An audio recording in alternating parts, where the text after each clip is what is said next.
for having me.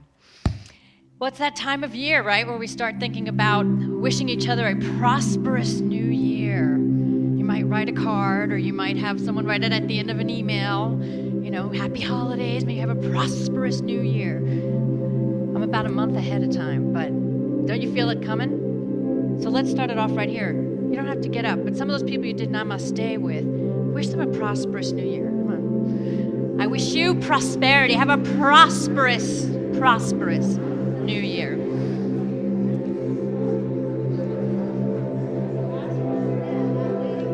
Oh, good. Prosperous now. I like that even better. So, no waiting. Prosperous now. How does that feel? How does that feel? Isn't prosperity kind of tingly? It's kind of tingly. But what is prosperity really? Is it just about money? No. So what? Riches in all of your life. Exactly. So prosperity is just a way of being.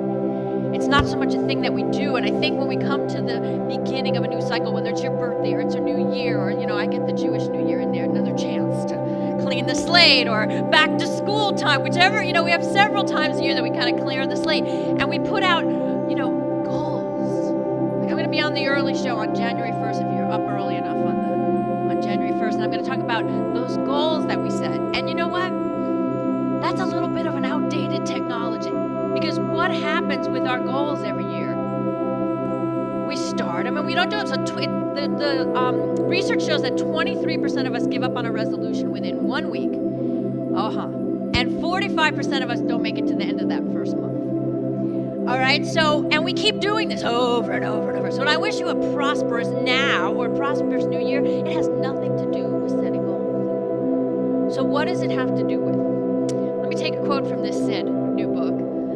And actually, I'm quoting Jean Chatzky, who's a very journalistic money person. This is what she says in one of her books. The difference between those that make money or have prosperity and those who don't is as much about doing, so there's your goals, as it is about believing. It's about making your own luck.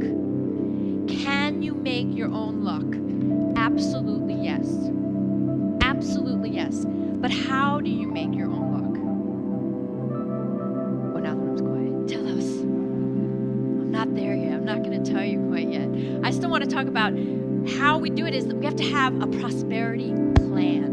And again, this doesn't have numbers on it, a dollar amount, this prosperity plan. This prosperity plan doesn't necessarily have goals attached to it. But our plan has to be about who we're going to be. Not so much what we're going to do, but who we're going to be. And Tony, you set it up so beautifully today in your offering when you talked about the subconscious mind, the conscious mind, and the superconscious. Those sound like big terms, but they're pretty easy to understand. The subconscious is like the lead in your butt. It's the stuff that keeps you from going to the gym when you know you should go to the gym. That's the lead in your butt. That's the subconscious. Because think about it. We all know how to get thinner every year, don't we? What do? You eat less and you exercise. Very good. We all know how to do better with our money. Spend less. Make. You're brilliant. So we all know how. But the difference is that our subconscious mind, whether it's programming or we watch too much TV, and lately all the news is like, the world's going down the potty hole. And if you start believing it, your subconscious is like so in that party boat. Your subconscious is all over that party boat of how this ship is going down. Now, your conscious mind is the one you do affirmations with, right? I am prosperous. I am prosperous. I am. And there's truth to that, but here's the trick with affirmations. You have to believe it. And so what happens is we set something as an affirmation that's not really yet in our consciousness. We want that. But that gap between the thing that we want and the thing we vibrate, the subconscious mind gets in there. Lead in your butt. So where we need to connect is even beyond the conscious to what Tony was saying, the superconscious. What's the superconscious? I see it as like the Milky Way. It's just this stream of energy going all the time that we need to be like, wait, don't leave, I'm coming, right? So you can call it the God mind, the higher self, spirit, essence, whatever you want to call it. But it's the goodness that's out there for us to tap into. And the superconscious has a feeling. You just felt it when everyone wished you a happy, prosperous new year. Now, I want it to cement in your body. So would you do me a favor and just stand up for a moment? I want you to feel this because you can have this. As soon as you remind yourself, you can have this. All right. So Joel didn't tell you that I was an actress in my first career. So I still have some acting exercises up my sleeve. So here's one. You can all do this. You can all act. In your body, without any verbal cues, show me your most confident, faithful body stance. Like you just know. Everything works for me. Everything works in my world. Okay, now from here, go to a doubtful, scarcity place like, oh my God, what should I do? It's terrible. I don't see the evidence that I want in my life. We all had to get a little crooked. Little crookedness going on. Back to that confident, faithful place that you are open and you know. Put your hands. There you go. All right, so from here, try to not move a muscle, not a hair, and go to that doubtful, anxious place. Can you? No. You've just learned something you can use at any moment. You need to make a scary phone call, stand up. You need to be talking about what you're creating in your world, stand up. Now you can sit down and thank you. But I want you to feel that is tapping the superconscious. That is tapping what is available to you every day. Like I said, the Milky Way, it's the bus. It's always going, and you just need to grab it. That's prosperity consciousness, is being in your superconscious. And it doesn't look like what we do in normal everyday life. Because in normal everyday life, someone wants to say to you, no, you can't. Right? I want to become a coach, Mom. Yeah? Well, first you were an actor and you didn't make any money. Now you're going to do this thing no one's ever heard of? Right? That's a direct quote.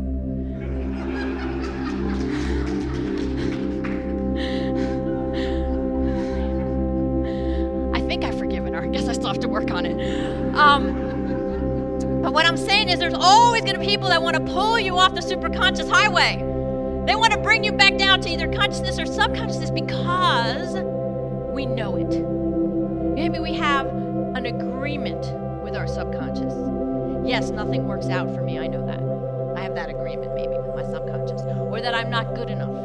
And we look for that evidence in the world. Like, oh, there's another place to believe that I'm not good enough. There's another place to believe that, yeah, have all your nice thinking, but it's not going to happen for me because it never happens for me. Right? There's all those places that want to bring us down. So how do we live in that confident body stance, in that prosperity place, that prosperity consciousness? We have to shift. Now you shifted your body. Now I want you to shift. Sometimes we need a reason. A reason why, not just for our own riches, like, yeah, we'd all like to have a little more money in our pocket, we'd all like to be a little more comfortable, but why is because we have to gain an understanding of how the universe works, right? The universe, if we believe this, that it's a mirror, okay? And we look into the mirror, and we look into the mirror the more we go, this sucks. The mirror says, yes, this sucks. Right at you. And that's how the universe works. So if you're wondering, like, sometimes it's very confusing when you hear in the New Age philosophy or in the science of mind, everything that happens to me is because of something I believe. Something that's like too much to take in, But if you look at it as a vibration, like what vibration am I putting out? Am I putting out the vibration of yes into the mirror of the world, or am I putting in the vibration of doubt and scarcity? And looking for that agreement with my subconscious. See what I mean? So if you look in the mirror and you say, it's great. Not sure if I believe that, but I'm going to say it. Okay, it's great. And the mirror's like, yeah, it's great. And you start to see evidence in your world that it's great.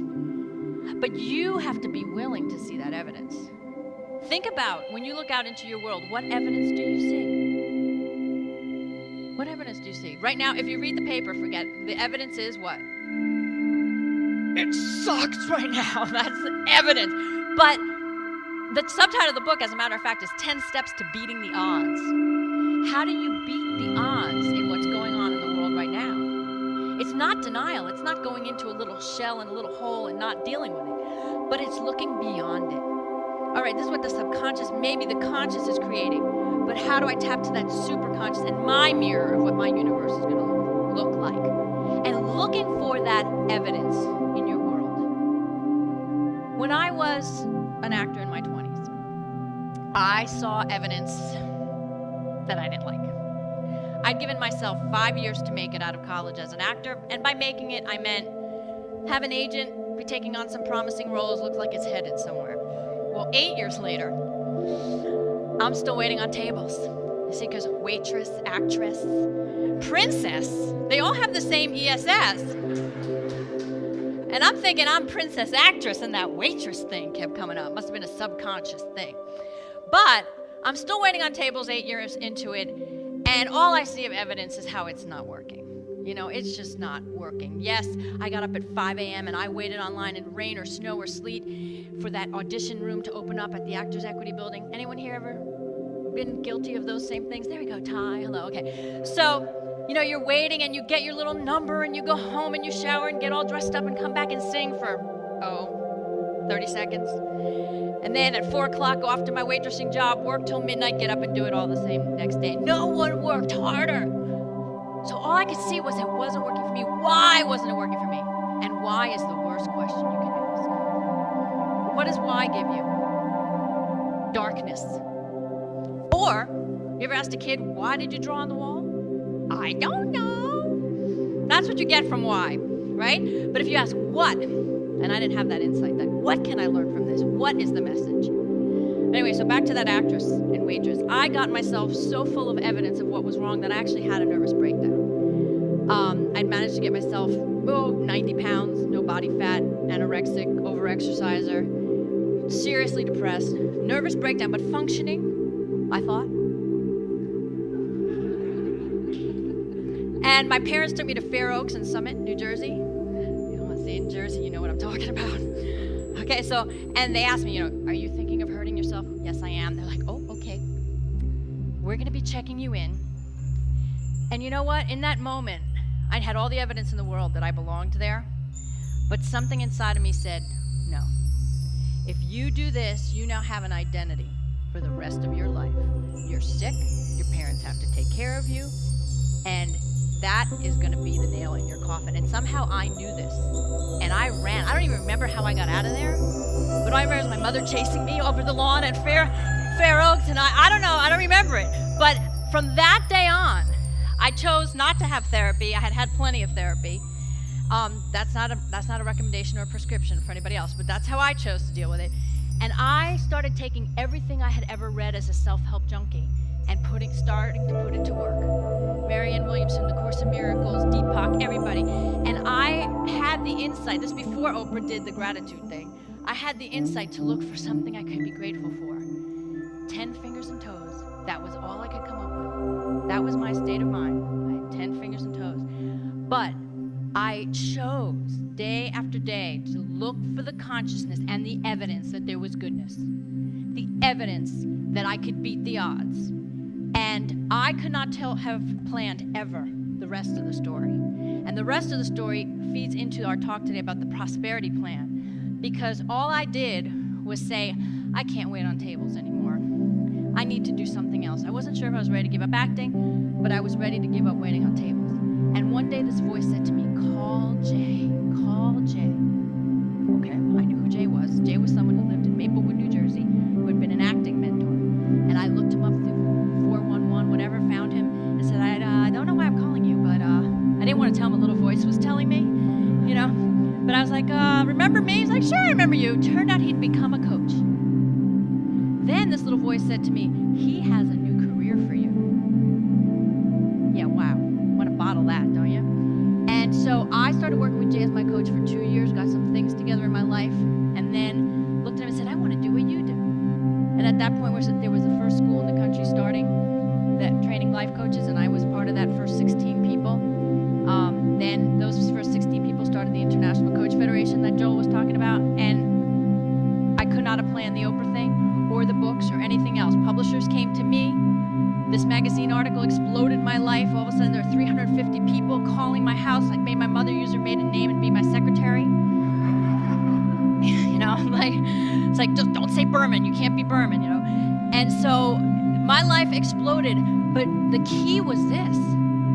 I was looking for nothing. I did not have goals. I did not have a plan, but my plan was this.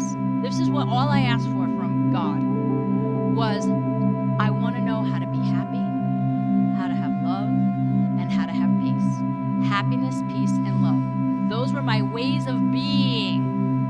If you want to call it a prosperity plan, I didn't know to call it that, but that was my prosperity plan. Happiness, peace, and love. If I know how to do that, it doesn't matter how much money I make, because I'll be at peace.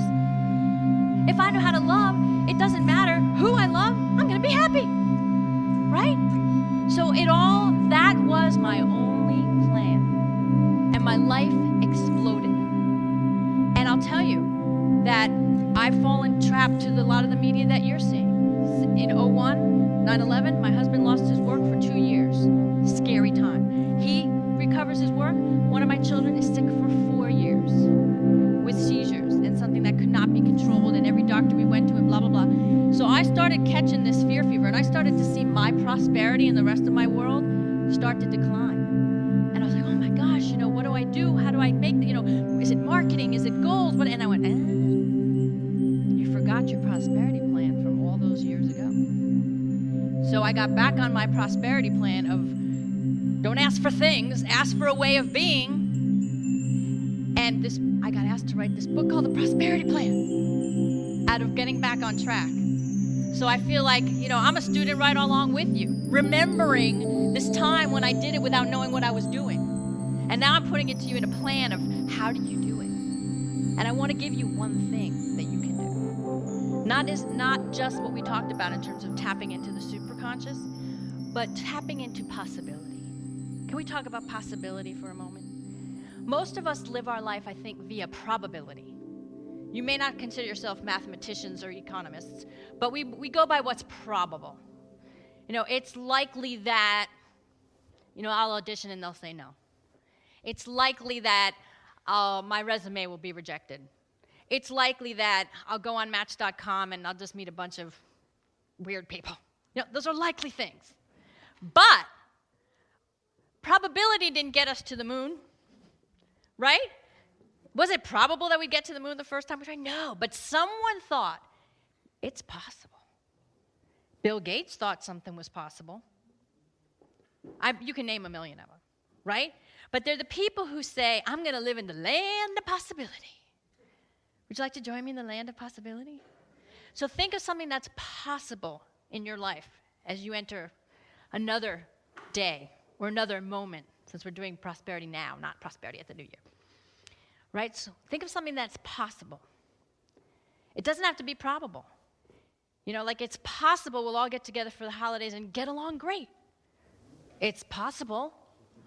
I didn't say it was probable. It's possible. But see what happens when you go to that holiday gathering not expecting that it's going to be a nightmare, and you go in like, it's possible. Don't you behave differently? Don't you behave differently?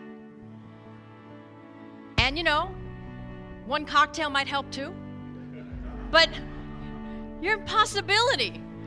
It's possible that we can get along. It's possible that I can make more money than I ever have known. It's possible that I can meet the most amazing people. It's possible. And when you hold out that possibility, you change that vibration we were talking about.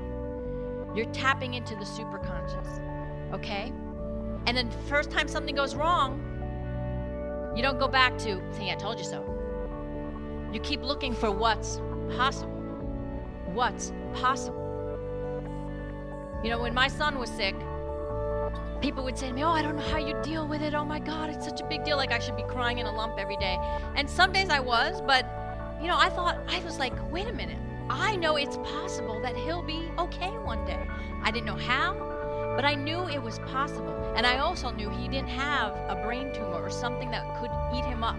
We had time. But it was holding out for that possibility that when he had a fever February, almost 2 years ago, my husband and I were like, he's not having a seizure. Did you see any? Did you see any? They were gone, like that. One, he had a fever, but one sickness, and they were gone after 4 years of getting worse. And I used to say to him, You are seizure free. I am seizure free. I am seizure free. And we danced that every night. And when those seizures went away, I said, did you make the miracle? You know, because he stayed in the possibility. Through everything that he went through, he stayed in the possibility. So as you go out today to create a prosperous world for you and everybody, it's just easy to remember to stay in possibility. It's easy to remember, get in that body stance. What is that body stance that holds me in that place? And you know what? Even Ernest Holmes, I took this right from the hallway. This is what he says about our country. I know that success, prosperity, and happiness are the gifts of freedom and are the divine heritage of everyone in this country. I know that success, prosperity, and happiness are now operating in the affairs of every individual in this country, despite the newspapers, despite what everything says. And I'm going to prove to you that someone's already in the vibration right here, right now. Because under one of your seats is a bookmark that looks like this. And you're going to get, now there's 2 copies. I didn't know that.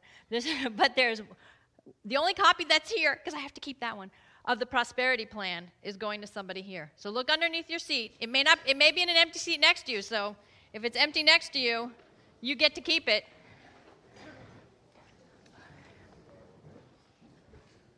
Oh, we have 2? Okay, yeah. Who found it? Oh, I just ripped this one. Great. Thank you. Did you find it? Did we find it? Is it taped? It's taped. I know where it is.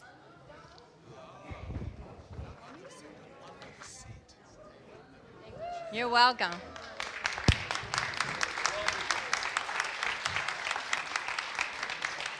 And actually, you got the brand new copy because Joel had one hiding in his bags. So before I let you go, let's take a quote from Norman Vincent Peale, who says, "Become a possibilitarian, no matter how dark things seem to be or actually are. Raise your sights to the Milky Way and see possibilities. Always see them, for they're always there." So what I wish for you is new eyes in your prosperity plan. May you see the opportunities everywhere they are. May you tap into my Milky Way, as I call it, just by deciding that you will. And I hope to see you in a very prosperous 2011 another time. Thank you for having me. Oh, that's nice.